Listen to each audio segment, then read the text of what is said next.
आधी रात का समय, तेज हवा चल रही है, झाड़ियां हिल रही हैं। राजा विक्रमादित्य शव कंधे पर उठाए आगे बढ़ते हैं।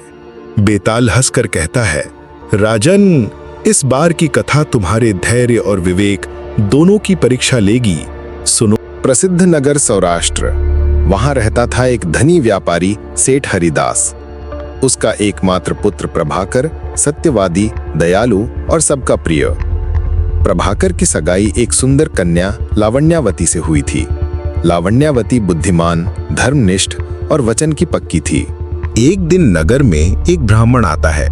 उसके वस्त्र फटे हुए हैं, चेहरा कृश है। वो राजा के दरबार में आकर कहता है, मुझे भोजन और आश्रय चाहिए, क्योंकि मैं सत्य और वचन का पालन करता हूँ। राजा उसकी सहायता करता है। इसी बीच ब्राह्मण प्रभाकर के घर पहुंचता है। लावण्यावती सेवा भाव से उसे भोजन देती है। ब्राह्मण अचानक कहता है, तुम्हारे गुण देखकर मैं तुम्हें अपनी धर्मपत्नी बनाना चाहता हूँ। क्या तुम वचन निभाओगी? लावण्यावती धर्मनिष्ठा के कारण कह देती है, हाँ, यदि मैंने वचन दिया है तो अवश्य निभाऊंगी। जब प्रभाकर को ये बात पता चलती है, वो स्तब्ध रह जाता है।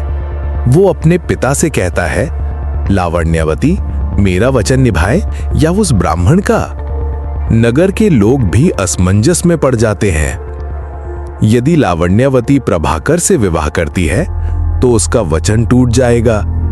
यदि वो ब्राह्मण से विवाह करती है तो उसका धर्म और मर्यादा टूट जाएगी। बेताल की गूंजती आवाज, बताओ राजन, लावण्यावती को किसका साथ निभाना चाहिए?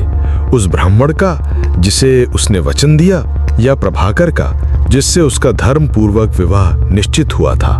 राजा गंभीर स्वर में कहते हैं, वचन निभाना धर्म है, परंतु यदि वो अधर्म की ओर ले जाए तो उसे त्यागना चाहिए। लावण्यावती का प्रभाकर से विवाह धर्म सम्मत और परिवार की अनुमति से हुआ था। ब्राह्मण ने छल पूर्वक वचन लिया, अतः वह योग्य नहीं। अतः लावण्यावती को प्रभाकर का साथ निभाना चाहिए।